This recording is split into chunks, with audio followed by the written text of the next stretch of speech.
Told you I'm all worked up. You know who else is all worked up? You know what? Let's just you want to get into Scott since he's already just popped in. Scott just joined us. Let's give people the lowdown. We're gonna do something a little different on the show this Yeah. week. I'm gonna let Mike cool off with some water while he's all worked up. We're actually gonna preview Money in the Bank a little bit. And you might be saying, Mike, JD, neither one of you guys watch WWE. You're idiots. You're right. So I went ahead, I called in from the bullpen. I got our guy. He's always going to be regular Scott to me, but I guess we're now Salty Scott. So Salty Scott. Me and him are going to compete for saltiness tonight, I think, because I'm all worked up. Mike wins. You missed. Scott just joined us. Mike, I made the mistake of asking Mike how he was doing, and that's been the show so far. Don't you guys just hate it when you ask that question and someone tells you the truth? You're like, wow, I wasn't expecting the truth on that question. I didn't know I was going to get truth. Nice. I thought we were doing a wrestling show. The truth serum can come at you in a weird way, and it'll hit you hard. I feel like I've been hit hard. I'm like, wow, I'm just glad I do a podcast with you and I don't work with you, Mike. I mean, Jesus. Well, you'll want to work with me. You don't want to work against me. That doesn't work out too well for people a lot of times. I have learned that actually over the last couple of years. So like I said, we are going to preview Money in the Bank, but we don't know jack shit about what's going on in WWE right now. So from the wrap, our good buddy Salty Scott Young is going to talk to us a little bit about what's going on in the world of WWE and what's happening this weekend. I guess there's a pay-per-view or something. Yeah, there's a little show, Money in the Bank, going overseas. You know, they're getting their visas, getting them stamps in. So, nice show coming up. I'm looking forward to it. Some big matches. And apparently there's going to be a huge upset, quote unquote, but we'll see what happens. Yeah. So so JD is incorrect just a little bit when he said that we don't watch WWE. I still watch WWE. I just don't watch the weekly television. Don't watch weekly WWE television. Yeah, because it's a lot to ask, right? And so I keep my weekly priorities to just a couple of shows, but I like the monthly shows that WWE has been putting on, especially this year. I think they've done a great job. Now, Money in the Bank is always one of the funnest shows that they do every year. I'm really excited for it, especially because they're going to be in the UK, and that UK audience always shows up and shows out. They got a sold out house. It's O2 Arena, right, Scott? O2. Yes, that's right. O2, that's big time. UFC and WWE own the O2, man. They always have big time crowds there. So looking forward to that. I guess my first question for Salty Scott is I heard a rumor. It's been going around the internet. You and I had talked about it, I think, in the BFI chat. Scott is a part of our BFI chat. Do we get the big Randy Orton return here at Money in the Bank? Listen, as Hawkeye said, don't give me hope. Okay, don't give me hope. All right, don't get me excited for a downfall and for a letdown.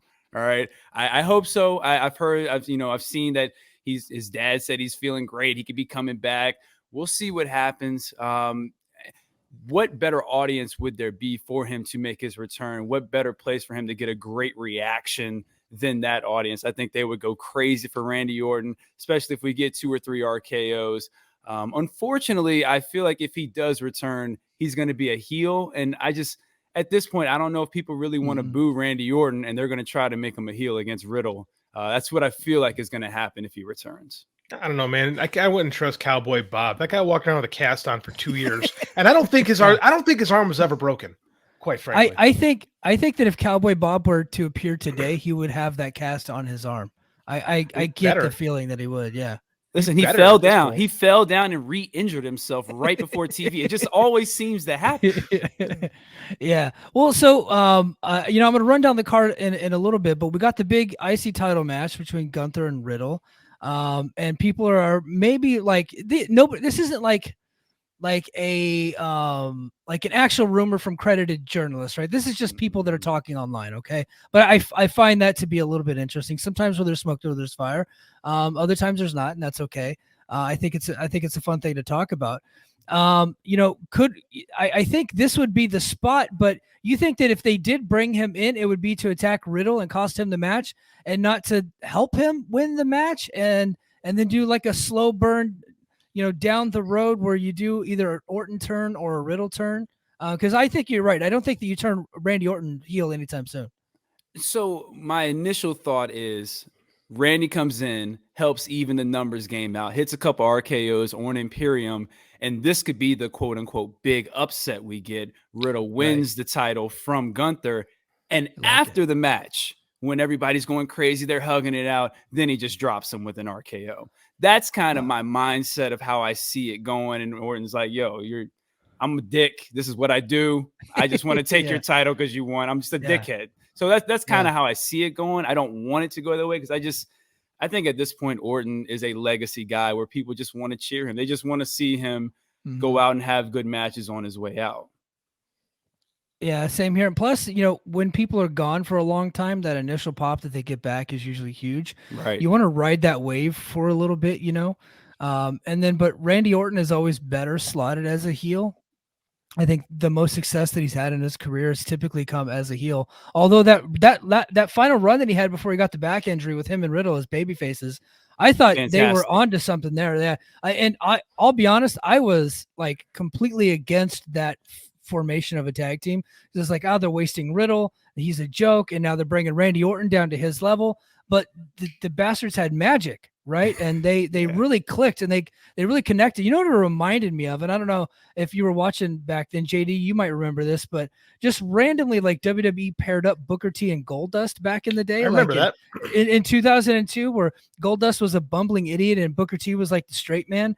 And they just had magic all of a sudden. I actually saw them live a couple of times, and the crowd ate it up. That's kind of what it reminded me of, except for obviously Riddle and Orton. Speaking of 2002, Mike, I'm going to throw a Randy Orton stat at you.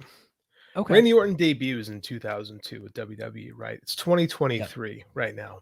That is the equivalent of Bruno Sammartino winning the WWF World title and then working WrestleMania 1. Wow. That's the same amount of time. Yeah. If Bruno would have just had HGH, and all the different things that you can get into your body that these guys in their late 40s and 50s are able to get access to now, is they had some of that stuff, but it was like in the early stages and it was like super dangerous.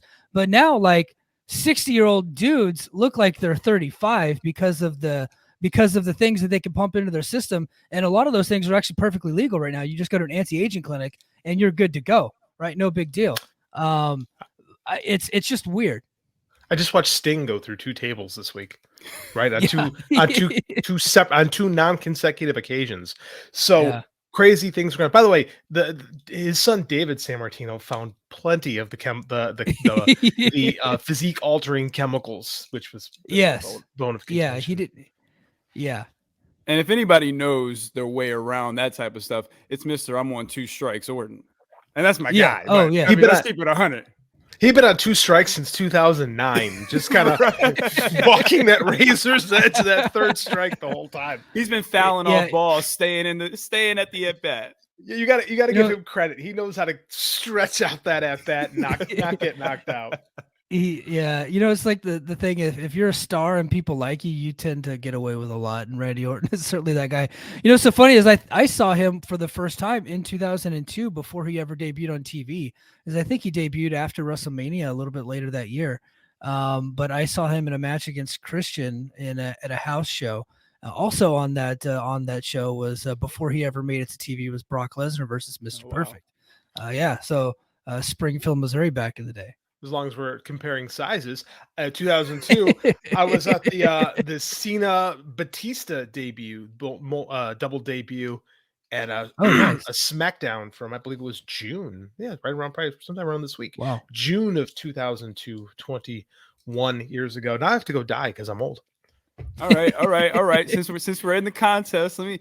Okay. I was in Richmond for Kevin Owens' debut against John Cena. That's a good one. That was good. I remember that. That was good stuff. That was great. That was a very good one. Well, let's go ahead and run down the card real quick, and I just want to get Scott's thoughts because Scott is a WWE expert. He hosts The Wrap with Kayla Cash every Sunday night. I think it drops on Monday mornings usually. That's right. Yeah, it drops Monday mornings right here on the Fight Game Media Network.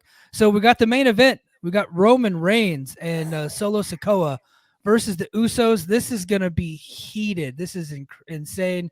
The crowd heat is going to be off the charts.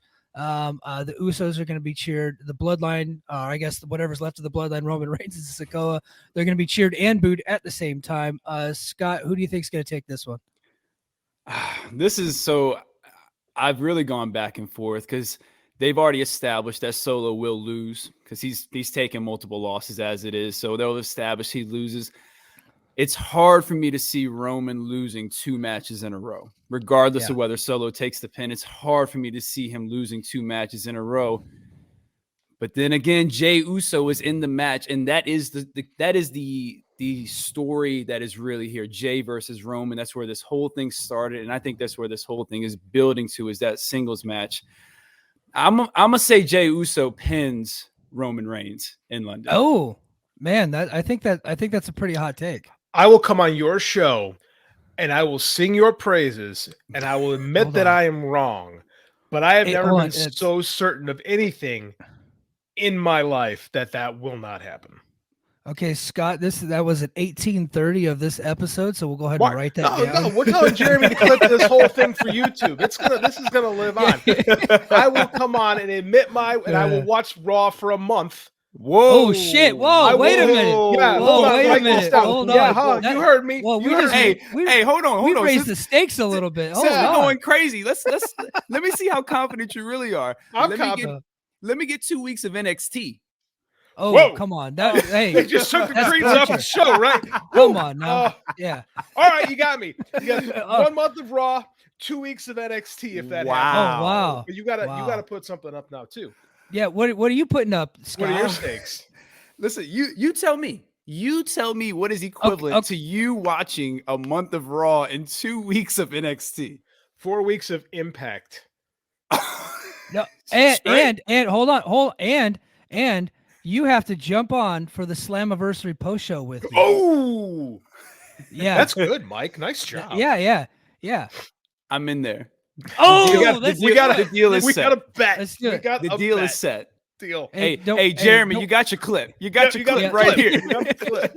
Hey, don't worry about paying for Slammiversary. I got you. Anyway, my man, we're gonna have a talk about ratings and stuff and terrestrial television in the year of our Lord 2023 and why guys like Mike are the problem. But we'll continue. All right, so we got men's Money in the Bank. We got LA Knight. His name is Eli Drake to you Impact fans out there. We got Logan Paul, Santos Escobar, Butch, who is Pete Dunne. They need to change the name already. What the hell? Damian Priest, Ricochet, and Shinsuke Nakamura. I gotta say, LA Knight is the heavy favorite, and I found that a bit odd because I thought he lost a lot on TV. So I went ahead and I did my best stat nerd Joe impression, and my cousin Joe, he's the big stat nerd, and I went to a cage match for the first time in a long time, just to see like how he's been doing on television, because WWE, they have this pattern where they like to beat guys and then they give them they get them to win like a title match or a title shot opportunity. Well, he's actually 3-2 in his last 5 televised matches, and he just beat Rey Mysterio. He's actually not doing that bad. I guess for whatever reason, I thought that he had been losing a lot, but that's actually not that bad. So LA Knight's a big heavy favorite, man. Who do you got in this one, Scott? So I think there's a real story with Logan Paul holding that Money in the Bank briefcase over Seth Rollins. They got the story back from WrestleMania. He's the most over guy as far as babyface goes in the company right now, outside of Roman Reigns. And I think Logan Paul having that briefcase and just the thought of him possibly winning that title just would disgust people in so many ways. And I really like that. So I think I'm going with Logan Paul. Yeah. No, I think you're right about that. And I think that they would be wise to do it. And nothing against LA Knight. The guy has proved me wrong. I'll say it at 21:50 of the show. I thought that he was done. I thought he was going to get fired. He is a one-note joke. I don't really find him all that interesting. I didn't like him when he was Eli Drake.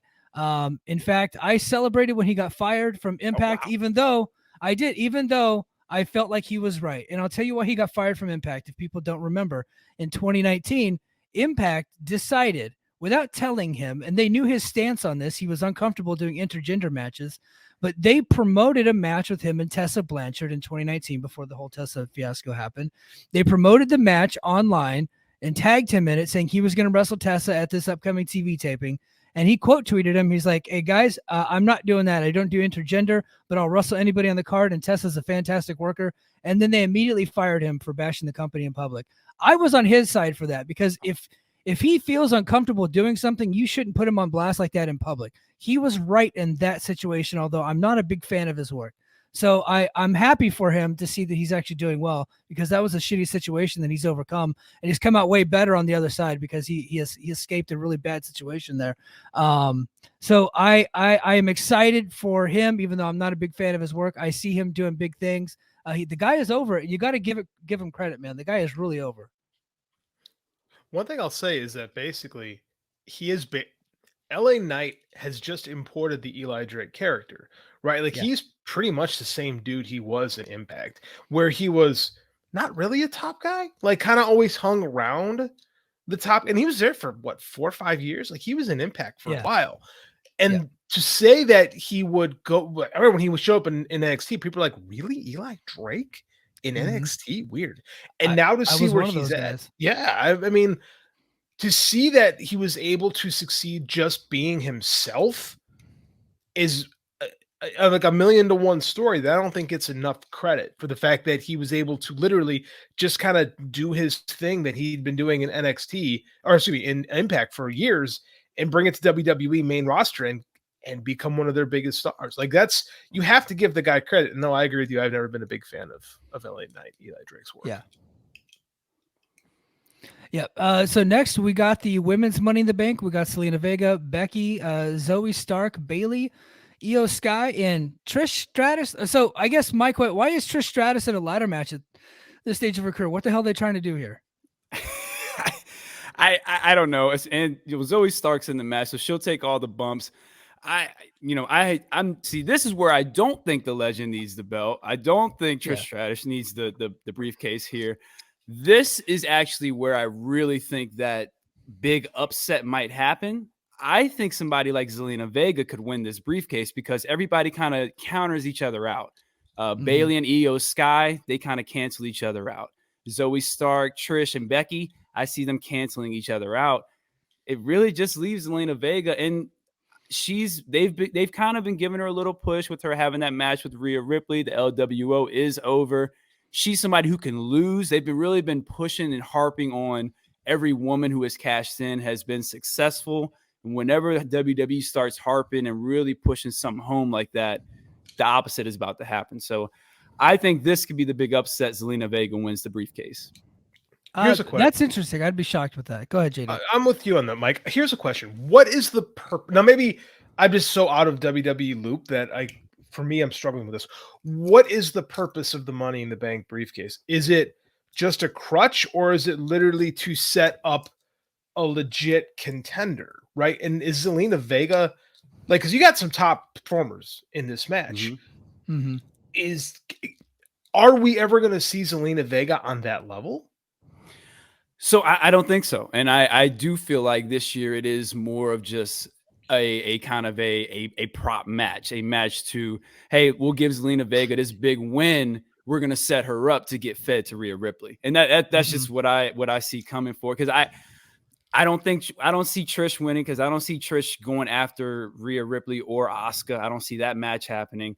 Becky Lynch, you could do something like that where she wins the briefcase and then she calls her shot and does something against Rhea. But I don't see that happening. Io Sky and Bayley, I just see them canceling each other out and setting up a big match at SummerSlam. So for me, it's just kind of a process of elimination. And Zelina Vega is the last person left standing. And I agree with you, JD. That's not what the Money in the Bank should be. Like, Liv Morgan won last year, and I feel like she was elevated because of that. I don't see Zelina Vega getting that same type of elevation with this. Mike, to answer your other question, this is what we do in all of wrestling now. We put old people in dangerous matches to see if they die. And it's and we're gonna talk, we'll go and dip with this later. Yeah. I don't have a problem with it. It entertains me. I don't care. Yeah. I mean, they're adults. If Kenny Omega wants to get dropped on his neck in a 91 Tiger Driver, fine by me. My neck feels fine. Yeah. Is Trish falling off a ladder? There's a good chance. Yeah. Hopefully not falling on her front. I hope not. That could be could be a little dangerous, but hopefully on the back. Yeah. She'll be protected. Yes. She's got some cushion there. Oh man, we're all I gonna just get got in canceled. trouble. Yep. All right. Next, we got the WWE World Bronze Title match. That Seth Rollins versus Finn Balor. Sorry. Why are you coming at the intergalactic portal? Why are you coming at that man's intergalactic portal? If he wants to jump to a different dimension, all he's got to do is walk through his belt. Why are you knocking that man? I'm just saying, look, Seth Rollins is a top tier performer, but he's got a third-rate title belt because the first 2 championships are still being held by Roman Reigns. That's all that I'm saying. You know how you know? Want to get technical? It's like his fourth. He's actually fourth because Roman's got 3 belts. So that's true. They just gave him another belt just because they're like, fuck it, here, have another belt. To be fair, you know how you know it's a third-rate belt? Because Seth told you it was a third-rate belt in media interviews. Yeah. Like, I never saw 2 guys less, like him and AJ are both like, yeah, this fucking thing, who cares? Right? It's like that first TNA, Mike. Remember that when they were like all burying the Battle Royal before the match happened? They were like, yeah, this match is fucking dumb. Like, same thing with this bronze. We should just call it the bronze title. I really like that. That's great. JD, you saw the notes. You could see it clearly. Bronze title match: Seth Rollins versus Finn Balor. No, I don't like it. I want to make that. I want to make that a thing. Like that's really good. Hey, I think that should be it. Since we got Scott on the show, this is gonna man. He might actually get more worked up than I was earlier. I used to call LeBron James LeBron's James before he won the title. All right. Hold on. Wait a minute. Wait a minute. Hold on. Before he went to the Heat, the Cavaliers would always be like second place typically. But LeBron, that's a great name. Model, but I always call him LeBron. No, it's not. LeBron's funnier. Yeah. No, it's not. I see what's going on here. Yeah. Okay, I'm gonna stay salty. I'm not gonna get fired up. Won't be fired up, Scott. I'm gonna stay salty. Yeah. Seth's gonna win that one, right? You would think, right? I think Seth Rollins wins. I just want to say they've done a great job with Finn Balor these last couple weeks. I wish they would have taken more care of him the last 2 months, like they've done these last couple weeks. But yeah, Seth Rollins will win. They'll have a good match, and hopefully Rollins can move on to a bigger name to defeat for this title instead of names who everybody else beats to.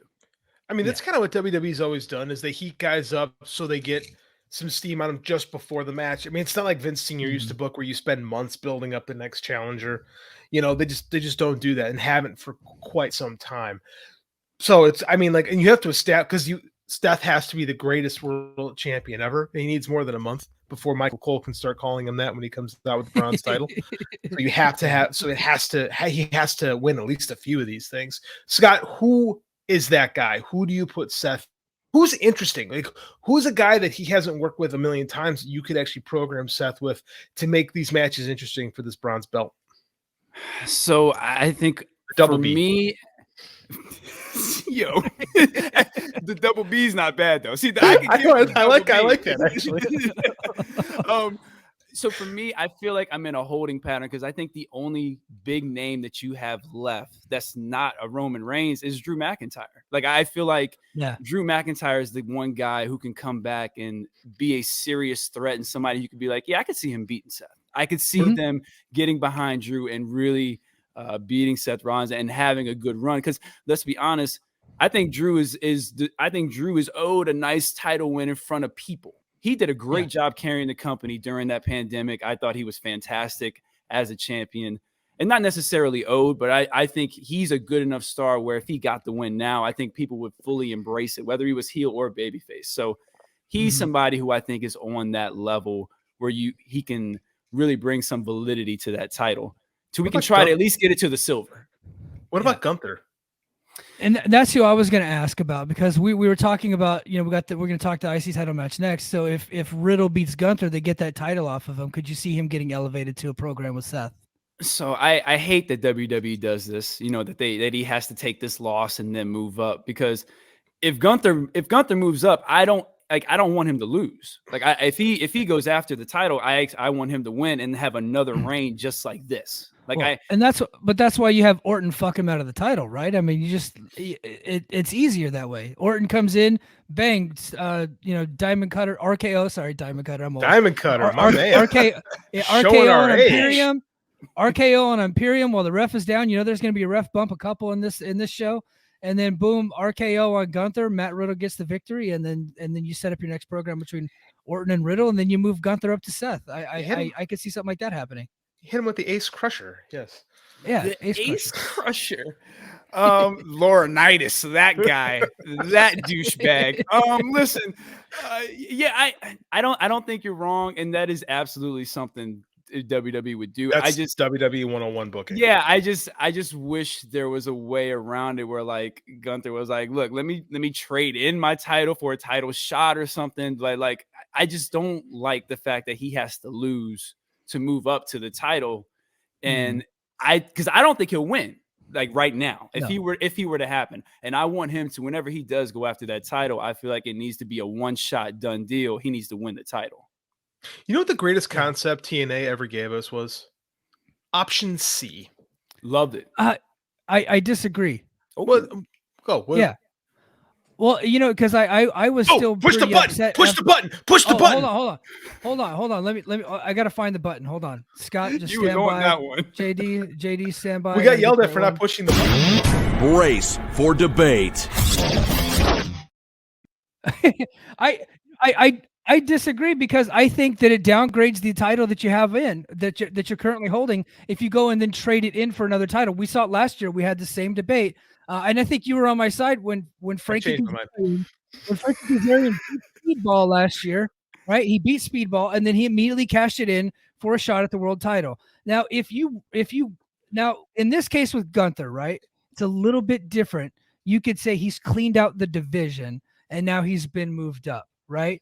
So if you clean out the division to where you have no opponents, I also think that makes your division look kind of weak if you do that, right? So, and plus the IC, there is no IC division, so it's weird. With Impact, there's the X division where you have like a certain style of wrestler, and same thing with the junior heavyweight in the IWGP junior heavyweight in Japan, right? Like you're the junior heavyweight champion for a while, you clean out that division, and then when you're ready to be elevated up to the heavyweight, then you don't really change in your title, but you just kind of you lose the title, and then you go up to the heavyweight division, you work your way back up. But I just don't see WWE having the foresight to do something like that. So I just think that if he traded it in like the Ultimate Warrior did whenever he defeated Hulk Hogan back in 1990, I think that the title was downgraded for the next 2 years, really until Bret Hart won it in 92. Again, me showing my age. Oh, again, we're about the same age, so I don't disagree with that. But here's the thing: is like there is no division in WWE. There is no intercontinental division. It's all men's heavyweight division. And for the intercontinental title's existence, since the moment Pat Patterson pretended to win a tournament in Rio de Janeiro, Brazil, it's been a mid-card title. So I mean, by its own definition, it's less than, right? Yeah. And you and I both love the X division, but the X division from the get-go has been less than the World Heavyweight title by design, because the World Heavyweight title should be the crown jewel. And here we are talking about the bronze title. So, it should be, it should be the crown jewel of the promotion. So having a series of successful defenses and giving you the option to elevate and move up, I think is a good move. And I think it was something smart that TNA did, not always to the best of their ability, because TNA, but I think the concept is great. And I'll tell you, I was there in 2021 when Josh cashed in and went out and did option C. The crowd went nuts, right? Because that was the guy they built up and they elevated, and he was against a TNA legend in Christian Cage. So I mean, that was a big moment down there. I mean, I wish I could say I felt it, but there was like 37 people in the studio. So I mean, like it was as big as it could have been in 2021. Yeah.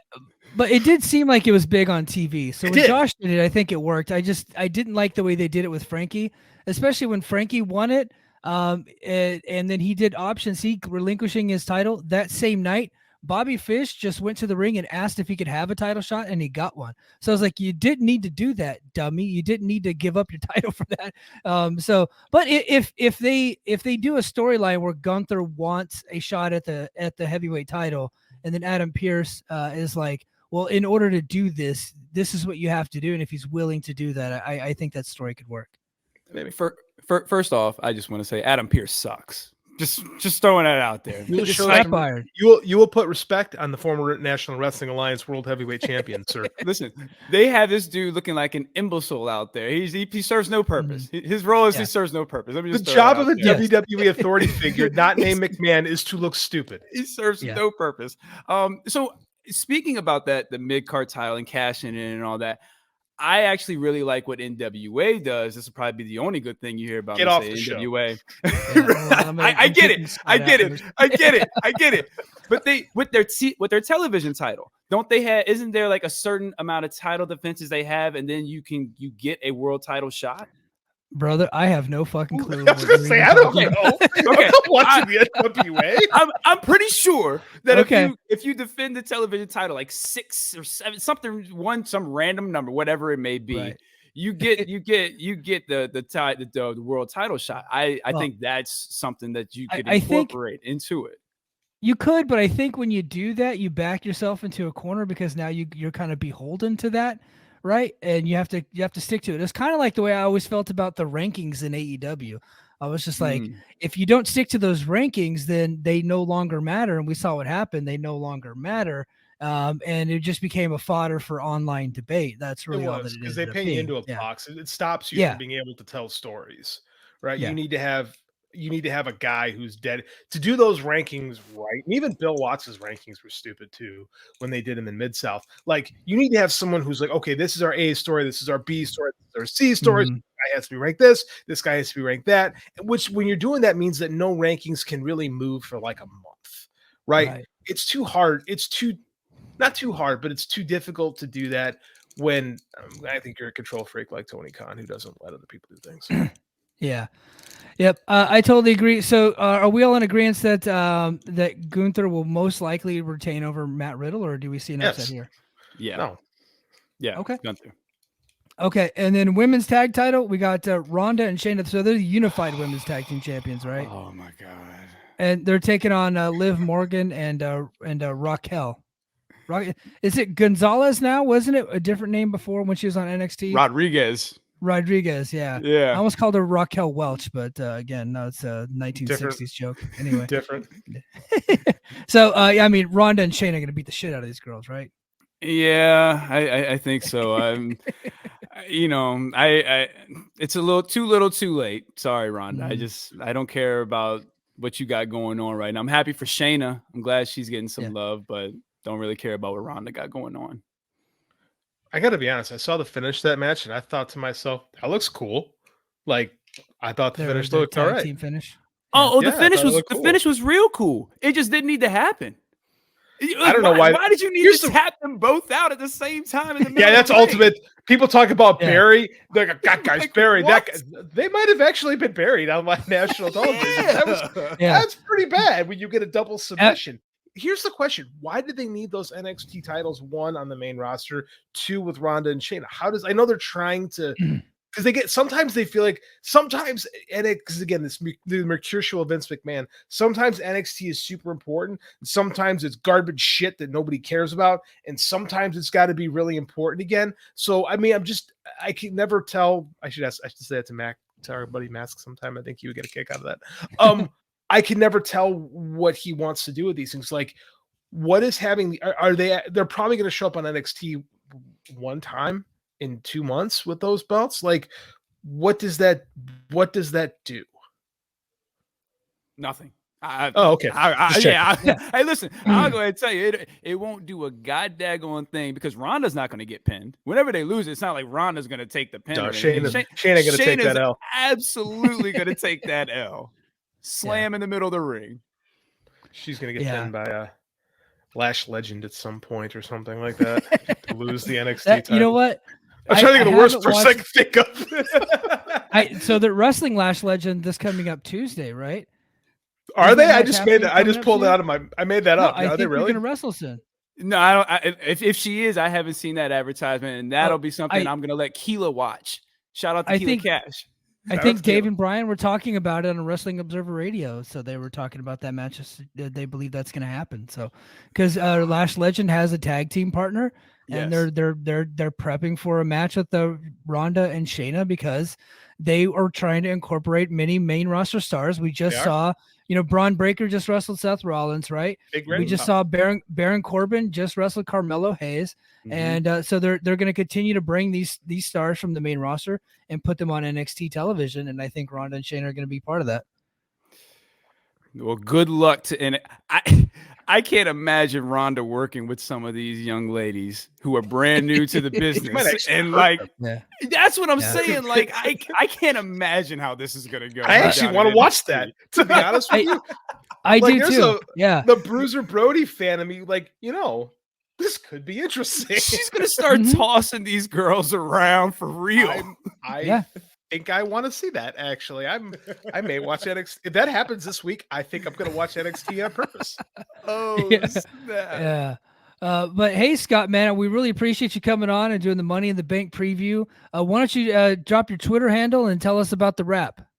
I appreciate it. Love coming on the #1 ranked show on Fight Game. Let me just throw that out there. Hey. Top show on Fight Game. Mike and JD, we thank you for being on our show today. No feel question. free. You guys are absolutely the #1 show on the network. So I'm happy to be here. You can find me on Twitter at Knee4 Marvel vs. DC. That's the number 4. Every time I do a show with JD, I'm always going to give JD love. He brought me into the network. So shout out to you, my man. Mike, shout out to you. You guys do a great job here. Shout out to my captain, Captain Keela Cash. She does a great job steering the ship. We got a lot of hours to watch. She does a great job picking out the right stuff to talk about and the right stuff to bash WWE about. So check us out every Monday. All your WWE news. Like Mike said, nobody wants to watch 7 hours, but we do it for you. So check us out. There you go. And you guys will be doing a Money in the Bank review this week, I assume. Yes, we will be reviewing Money in the Bank whenever we get a chance, since they decide to do their shows at 3:00. I'll be at work, but whenever I get off, we'll get right to that review and we'll have that up and ready for everybody. Awesome, man. Well, everybody check out the wrap this weekend. Scott, we're going to go and let you go. And JD and I are going to kick into some AEW topics. All right, brother. Take care. Appreciate y'all.